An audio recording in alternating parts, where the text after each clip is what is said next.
Hello friends, welcome back to Storytime with Annie. Today's story is A Dance in Fire Volume 2. A Dance in Fire Chapter 2. It was a complete loss. The Cathay rat had stolen or destroyed almost every item of value in the caravan in just a few minutes' time. Tecumseh Scotty's wagon load of wood he had hoped to trade with the Bosmere had been set on fire and then toppled off the bluff. His clothing and contracts were tattered and ground into the mud of dirt mixed with spilt wine. All the pilgrims, merchants and adventurers in the group moaned and wept as they gathered the remnants of their belongings by the rising sun of the dawn. I'd best not tell anyone that I managed to hold on to my notes from my translation of the Moread Plea Bar, whispered the poet Griff Mallon. They'd probably turn on me. Scotty politely declined the opportunity of telling Mallon just how little value he himself placed on the man's property. Instead, he counted the coin in his purse, 34 gold pieces. Very little indeed for an entrepreneur beginning a new business. "Oi!" came a cry from the wood. A small party of Bosmere emerged from the thicket, clad in leather mail and bearing arms. "Friend or foe?"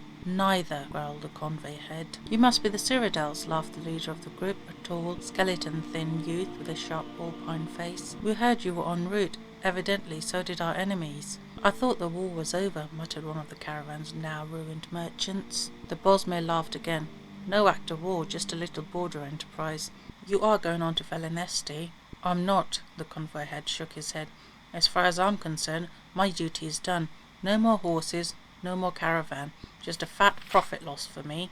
The men and women crowded around the man, protesting, threatening, begging, but he refused to step foot in Valenwood. These were the new times of peace, he said. He'd rather come back for the next war. Scotty tried a different route and approached the Bosmere. He spoke with an authoritative but friendly voice, the kind he used in negotiations with peevish carpenters. "I don't suppose you'd consider escorting me to Felinesti. I'm a representative for an important imperial agency, the Atreus Building Commission, here to help repair and elevate some of the problems the war with the Khajiit brought to your providence." "Patriotism? 20 gold pieces, and you must carry your own gear if you have any left," replied the Bosmere. Scotty reflected that negotiations with peevish carpenters rarely went his way either. 6 eager people had enough gold on them for payment. Among them, without funds, was the poet, who appealed to Scotty for assistance. "I'm sorry, Griff. I only have 14 gold left over, not even enough for a decent room when I get to Felinesti." "I really would help you if I could," said Scotty, persuading himself that it was true. The band of 6 and their Bosmere escorts began the descent down a rocky path among the bluff. Within an hour's time they were deep in the jungles of Valenwood. A never-ending canopy of hues of browns and greens obscured the sky. A millennia's worth of fallen leaves formed a deep, wormy sea of putrefaction beneath their feet. Several miles were crossed wading through the slime. For several more they took a labyrinthian path across fallen branches and the low-hanging boughs of giant trees. All the while, hour after hour, the inexhaustible Bosmere host moved so fast the Cyrodiils struggled to keep from being left behind. A red-faced little merchant with short legs took a bad step on a rotten branch and nearly fell. His fellow provincials had to help him up. The Bosmere paused only a moment, their eyes continually darting to the shadows in the trees above before moving on at their usual expeditious pace. "What are they so nervous about?" wheezed the merchant irritably. "More Cathay rat?" "Don't be ridiculous," laughed the Bosmere unconvincingly. "Khajiit this far into Valenwood? In times of peace? They'd never dare." When the group passed high enough above the swamp that the smell was somewhat dissipated, Scotty felt a sudden pang of hunger. He was used to 4 meals a day in the Cyrodiilic custom. Hours of non-stop exertion without food was not part of his regime. As a comfortably paid clerk, he pondered, feeling somewhat delirious. How long had they been trotting through the jungle? 12 hours? 20? A week? Sunlight was only sporadic through the vegetative ceiling. Phosphorescent moulds on the trees and in the murk below provided the only regular illumination. "Is it at all possible for us to rest and eat?" he hollered to his host up ahead. "We're near to Felinesti," came the echoing reply. "Lots of food there." The path continued upward for several hours, more across a clot of fallen logs, rising up to the first and then the second boughs of the tree line. As they rounded a long corner, the travellers found themselves midway up a waterfall that fell 100 feet or more. No one had the energy to complain. as they began pulling up the stacks of rocks, agonizing foot by foot. The Bosmer escorts disappeared into the mist, but Scotty kept climbing until there was no more rock left. He wiped the sweat and river water from his eyes. Valinesti spread across the horizon before him. Sprawling across both banks of the river stood the mighty Grant Oak city, with groves and orchards of lesser trees crowded in like supplicants before their king. At a lesser scale, the tree that formed the moving city would have been extraordinary.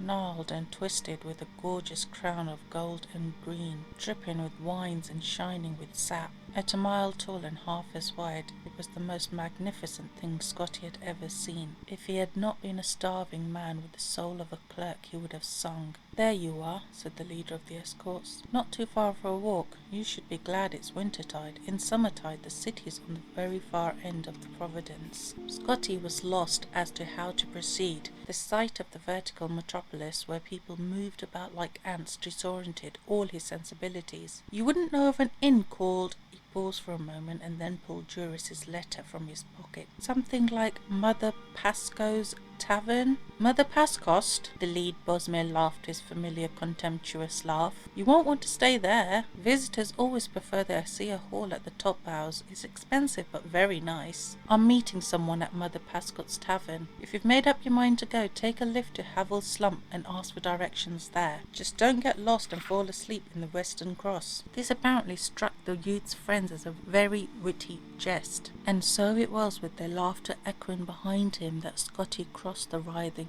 root system to the base of Valinesti. The ground was littered with leaves and refuse, and from moment to moment a glass or a bone would plummet from far above, so he walked with his neck crooked to have warning. An intricate network of platforms anchored to thick vines slipped up and down the slick trunk of the city with perfect grace, manned by operators with arms as thick as an ox's belly. Scotty approaches the nearest fellow at one of the platforms, who was idly smoking from a glass pipe. "I was wondering if you might take me to Havel Slump." The man nodded, and within a few minutes' time, Scotty was 200 feet in the air at a crook between two mighty branches. Curled webs of moss stretched unevenly across the fork, forming a shared roof for several dozen small buildings. There were only a few souls in the alley, but around the bend ahead, he could hear the sound of music and people. Scotty tipped the Valinesti platform ferryman a gold piece and asked for the location of Mother Pascot's Tavern. "Straight ahead of you, sir, but you won't find anyone there," the ferryman explained, pointing in the direction of the noise. "Maundas, everyone in Havel Slump has rivalry." Scotty walked carefully along the narrow street, though the ground felt as solid as the marble avenues of the imperial city. There were slick cracks in the bark that exposed fatal drops into the river. He took a moment to sit down, to rest and get used to the view from the heights. It was a beautiful day for certain, but it only took Scotty a few minutes of contemplation to rise up in alarm. A jolly little raft, anchored downstream below him, had distinctly moved several inches while he watched it, but it hadn't moved at all. He had. Together with everything around him, it was no metaphor. The city of Valinesti walked, and considering its size, it moved quickly. Scotty rose to his feet and into a cloud of smoke that drifted out from around the bend. It was the most delicious roast he had ever smelled. The clerk forgot his fear and ran. The revelry, as the ferryman had termed it, took place on an enormous platform tied to a tree, wide enough to be a plaza in any other city. A fantastic assortment of the most amazing people Scotty had ever seen jammed shoulder to shoulder together, many eating, many more drinking, and some dancing to a lutist and singer perched on an offshoot above the crowd. They were largely Bosmer, true natives clad in colourful leather and bones, with a close minority of orcs. Whirling around the throng, dancing and bellowing at one another, were a hideous ape people. A few heads bobbing over the tops of the crowds belonged not, as Scotty first assumed, to very tall people, but to a family of centaurs. "Care for some mutton?" crowed a wizened old mare who roasted an enormous beast on some red-hot rocks. Scotty quickly paid him a gold piece and devoured the leg he was given, and then another gold piece and another leg. The fellow chuckled when Scotty began choking on a piece of gristle and handed him a mug of frothing white drink. He drank it and felt a quiver run through his body as if he was being tickled. "What is that?" Scotty asked. "Jagger," fermented pig's milk. I can let you have a flagon of it and a bit more mutton for another gold. Scotty agreed, paid, gobbled down the meat, and took the flagon with him as he slipped into the crowd. His co-worker, Lodus Juris, the man who had told him to come to Valenhood, was nowhere to be seen. When the flagon was a quarter empty, Scotty stopped looking for Juris. When it was half empty, he was dancing with the group, oblivious to the broken planks and gaps in the fence work. At 3/4 empty, he was trading jokes with a group of creatures whose language was completely alien to him. By the time the flagon was completely drained, he was asleep, snoring, while the revelry continued on all around his supine body. The next morning, still asleep, Scotty had the sensation of someone kissing him. He made a face to return the favour, but a pain like fire spread through his chest and forced him to open his eyes. There was an insect the size of a large calf sitting on him, crushing him, its spiky legs holding him down, while a central, spiral-bladed vortex of a mouth tore through his shirt. He screamed and thrashed, but the beast was too strong. It had found its meal, and it was going to finish it. It's over, thought Scotty wildly. I should have never left home. I could have stayed in the city, and perhaps found work with Lord Vanek. I could have begun again as a junior clerk and worked my way back up. Suddenly the mouth released itself, the creature shivered once, expelled a burst of yellow bile, and died. "Got one!" cried a voice not too distantly. For a moment Scotty lay still. His head throbbed and his chest burned. Out of the corner of his eye he saw movement. Another of the horrible monsters was scurrying towards him. He scrambled, trying to push himself free, but before he could come out there was the sound of a bow cracking, and an arrow pierced the second insect.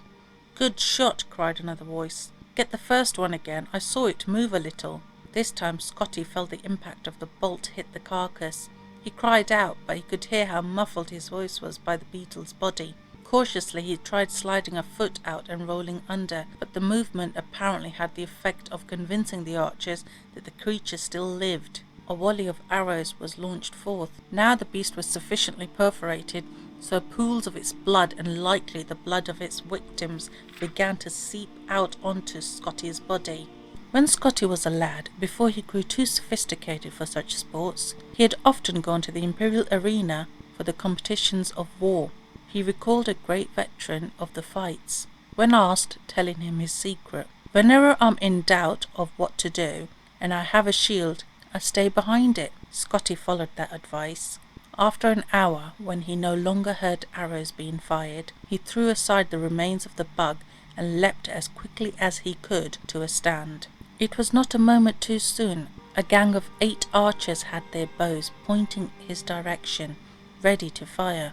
When they saw him, they laughed. "Didn't anyone ever tell you not to sleep in the Western Cross? How are we going to exterminate all the Horvers if you drunks keep feeding them?" Scotty shook his head and walked back along the platform, round the bend to Havel Slump. He was bloodied and torn and tired, and he had far too much fermented pig's milk. All he wanted was a proper place to lie down. He stepped into Mother Pascot's tavern, a dank place, wet with sap, smelling of mildew. "My name is Decumus Scotty," he said. "I was hoping you have someone named Joris staying here." "Decumus Scotty?" pondered the fleshy proprietress, Mother Pascost herself. "I've heard that name. Oh, you must be the fellow he left the note for. Let me go see if I can find it." Interesting second book. Poor Scotty, he's such a milk drinker. I hope you enjoyed that. Please like and subscribe for future content. Thank you for listening. Bye.